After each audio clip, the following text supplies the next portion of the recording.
Walhalla is one of a handful of towns in the world to take its name from Walhalla, the paradise of Viking mythology.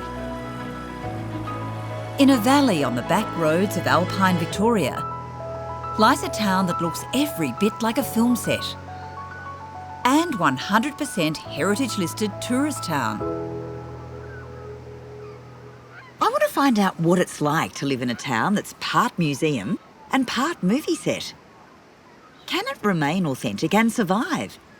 Right, O'Brien, let's go.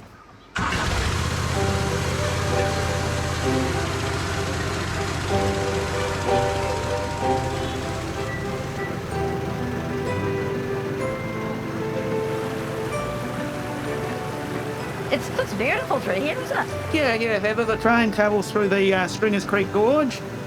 You can see Stringers Creek down below us. Tea ferns. It's a really pretty little railway.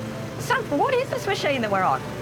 This is one of the Walhalla Goldfields Railway's little maintenance trolleys.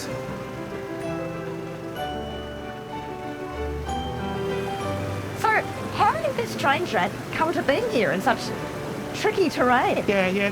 The train arrived in Walhalla in 1910 to service the gold mining town of Walhalla, but unfortunately by 1914 all the gold mines had closed, and Walhalla was essentially a dying town.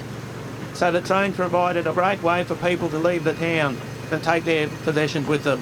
And that was the end of Walhalla as we knew it? Absolutely, and now we're a tourist town.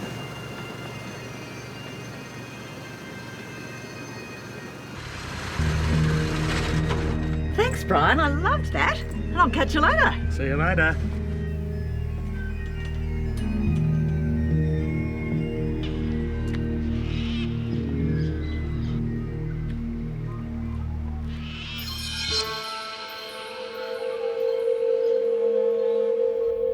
Down the mines in gold rush days, a pitch-dark prison for miners, labouring in waist-deep water. And this is quite rich real estate in terms of what they're looking for. This is it. It's a bit like a cream filling in the cake. It's like a slicing through the hillside. This is where all the suffering came from. So this is where all the gold was? This is where you find your still alluvial is. gold. Still is today. Most of it's all deep down. In terms of looking for the quartz seam, this is it. They finally struck it, but it wasn't without its trials and tribulations to get here. Anything from being struck with hammer and tap, to being kicked by horses, disease, to anything from like explosive blowing up close to your face, and perforated hearing, and all sorts of different injuries. It's just What a life. yeah. These miners, what would be the average age? Well, they began working here about 15 years of age. And if you consider to get to about 21, 22, you were doing pretty well. And by 32, you're pretty much an old man. We have a very unique cemetery up in town here.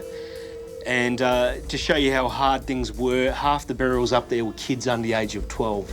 Oh, how sad. So, very, very sad place indeed. Yes. But what price human life when measured against the wealth extracted from Walhalla? Okay, so this shaded portion, what you see here on the map is the gold that they won out from the depths. Oh, that's heaps. That's quite a lot. About 72 tonnes total. Oh. Which is about $5.5 billion in today's money. It's as tragic as any big screen drama. People coming from all over the globe, chasing the promised paradise of Walhalla, but dying young in sickening ways.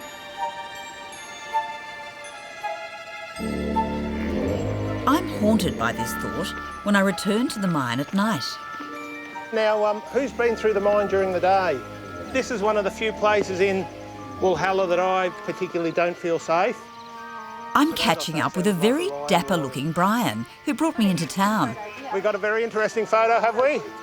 The cheeky bugger has roped me into one of his ghost tours. I don't think I'd like that behind me. What is that? She took a photo just over her shoulder. Oh, God. OK, I know what you're thinking. This lady just took a photo over her shoulder and that's what she got. Is it ghost or hoax? Over the creek from where we're standing here is Spett's Cottage, built in 1871. But Brian spins a cracking yarn, and his tour is a fascinating walk through Walhalla's dark past. Now, one of the last members of the Spetz family to live in this house was a lady by the name of Rhoda Spetz. She was engaged to be married. She turned up at the church with all of her family and friends, and her fiancé was never seen in town again. So she was stood up.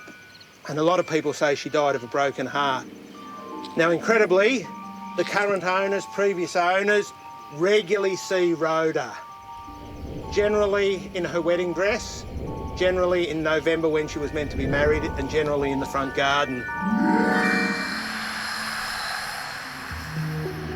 Don't you leave me in the dark. You're on.